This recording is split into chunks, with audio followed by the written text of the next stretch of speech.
dead on arrival. This is not going to happen. Now, by this time, you've heard that the Igbo king in Ghana has announced that he has acquired 50 acres of land where he's about to build an Igbo kingdom, and he will name the streets after their Igbo traditional leaders or their legends. But I'm creating Igbo village, which has never happened in the history of the world among the Igbos in the world. As I'm talking to you, I've acquired 50 acres of land, that is 250 plus of land along the Flower Road, that is at Old Ningo area. Along that road, it's right on the road. I acquired 250 plus of land. My reason of acquiring this land is to build Igbo village in Ghana. I call it Amandi Igbo in Ghana. So they plan to build it in the Old Ningo area. Now, Old Ningo is the constituency of Member of Parliament Sam George. And Sam George attacked this whole issue faster than he would have attacked the gay parade, because you know he's the gay slayer. He put out a tweet saying that no king has any claim to any land at Ningo Pram constituency. Nobody should mind them. It's not going to happen. I like the way he said the ancient great Ningo kingdom, because that place is a beautiful place. Pram is nice. I go there every now and then to the beach to go and chill out, you know, and spend some money. You know what I'm saying? I'm learning manifesting. They say you can manifest the things you want. So I'm learning to do that right now. Rest assured, we are hospitable people, but our hospitality cannot be taken for granted. Let calm prevail. A Nigerian Twitter account posted some fake news that Ghanaian youth are protesting what the Igbo king said. Ghanaian youth do not go out to protest this kind of thing. No. Many Ghanaians are not happy about this. They are speaking up against it as expected. Now, generally, I like to avoid such issues because of the kind of viewers it attracts. There are people who just don't want to think. They just see their country or see their tribe, and then they are ready to attack anybody who is talking about it, who's from the other side. But we can't do anything about those people. They are God's curse to man. We'll build a village where we're going to build the palace of Igbo there, a huge palace.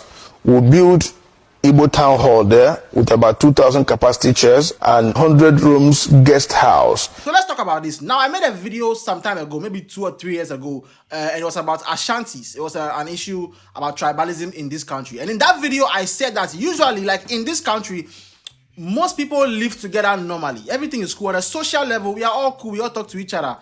Until things get very deep and it gets real, like you have to marry somebody and change your name, then it becomes an issue. Then the tribalism shows its head. Your parents can be cool with other tribes. They can work with them. They can be best friends with somebody from the other tribe. But the moment you have to change your name from your tribe to another tribe, if they don't, that's when the thing can show itself very, very well. And the same applies, I would say, in this country. The same applies to our brothers, our cousins, Nigerians. In the community, on a social, normal level, everybody is fine, everybody is cool. Ghanaians, we are known for being hospitable and being nice and being polite, all that stuff. There's a whole other conversation about that whole thing that we can have later. But generally, you know, everybody is cool. We are all cool in the community. I've had quite a few people ask me, like, they're coming to Ghana for the first time from different countries, and they ask me, like, what's the vibe like? You know, normal things you ask your friend before you go to a country. And me, I try to be as real as possible with everybody. And when those people are from Nigeria, I let them know, listen, everybody is cool.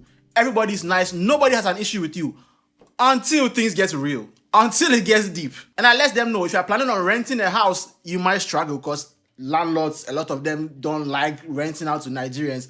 They have their own reasons. Like sometimes they'll give it to one person and then the next week there are 20 people living in their house. You know, these are things that happen.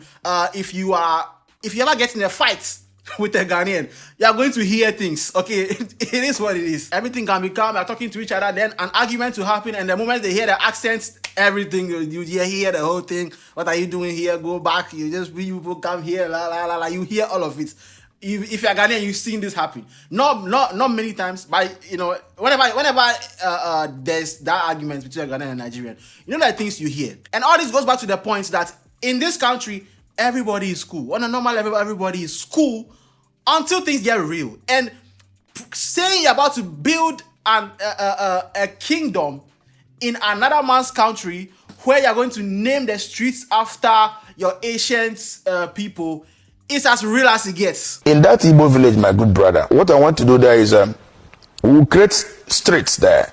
We'll create streets that will represent the names of the ancient Igbos.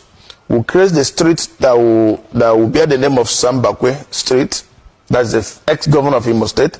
We'll create a street that will bear the name of Dr. Nnamdi Azikiwe, the first president of Nigeria. From there, Igbos will expand. We will build markets there. You're buying land They are going to build a palace. They are going to build a hall, and then have a guest house, and then the people will come and they'll name the streets. Like, is that even? Can you name that? Like, would he have the power to name a street in the area? Doesn't another government, isn't the Metropolitan Assembly supposed to do that? I don't know how it works. Somebody let me know in the comments. But there are streets in Ghana that are named. Like, there's Lagos Avenue in East Legon. There's Obasanjo Street somewhere in Accra. And I'm sure there are more named after Nigerian people. And, you know, there in other countries, there are streets named after Ghanaian legends too. It's a thing that, you know, it's a thing. And that's the reason for the pushback. And some people have said, oh, but like, I think Wadimaya has said that there's a Ghanaian community in Gambia also, or like there's Chinatown and all these places. And like, having a community in another country is different from, say, you're going to buy land and have like a kingdom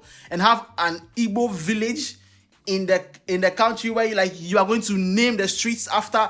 That's a different vibe. That's not just, you know, you're going to come and have a community, because there are Nigerian communities in Ghana. In fact, there's a Nigerian community everywhere in the world. Nigerian people are like that. They move. They like to move, and they like to, you know, go far and wide. That's just the kind of people they are. They like to explore. I can already hear some Nigerians saying it's not Nigerians, it's Igbo people.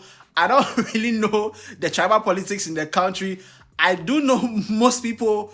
For some reason, whenever I see anything online, like whenever you see Nigerians arguing about tribal stuff, they always seem to be against the Igbo people for some reason. I know there are lots of things that they say, but that's you guys, your issue. We have our own issues. So having a community in another country is not a problem at all. But the way this guy described it, and him being like the king of the Igbo people in the country, yeah, it's not going to happen. I don't think it's going to happen, especially now that the government is involved.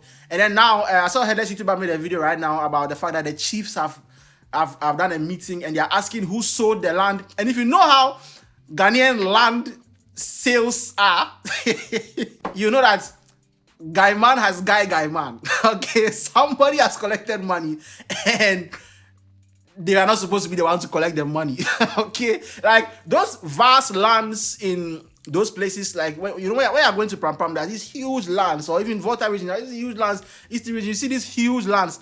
They don't belong to anybody until they belong to somebody, and whoever says they belong to them is not the real owner, or it's the whole family, and then the family will come and say, hey, this person is not the one who are supposed to give the money to, it's me, because I am the this. And then, you know, or some chief will come and say, hey, who gave you the land? No, it's not them, I'm the one. So you end up paying 5 times for the land. So land issues in this country is just all kinds of messy, and 50 acres of land, that's like a lot of money that somebody just couldn't say no to. Okay, and then they've caused all these issues. And then I see a lot of Nigerian people like talking against it and saying all kinds of things that I don't want to repeat. Okay, I don't want to get involved in that, but bro, the kind of things I've seen, bro, like I'll see a random TikTok live and it's like a Ghanaian and then a Nigerian people, and then bro, I can't repeat a lot of these things, but the kind of things they say and like the kind of warning they give, like bro, if you are not a person who is very, very conscious, it's very hard to, it's very easy to get carried away by some of those things, and then you might start feeling somewhere, you might start having negative feelings towards people who haven't done anything to you. You know, a lot of that stuff goes on, and sadly, most people are not very conscious, you know. So that's an issue we are having. But yeah, I think that guy, if he didn't come out and say like that, it wouldn't have been an issue. But I guess like the Igbo people being subtle is not a very big quality of theirs. They like to, you know, they're very proud, culturally proud people, and they like to showcase their stuff, you know, like the Odogu movie and all those things. Like that's their culture, you get what I'm saying? And so he decided to be loud about it, and here we are. I don't think it will happen. Knowing my people, they'll frustrate him until he stops the whole thing. He might even move out of the country. Like now that Sam George is involved and all these people are involved, he'll be frustrated. He'll probably ask for his money back.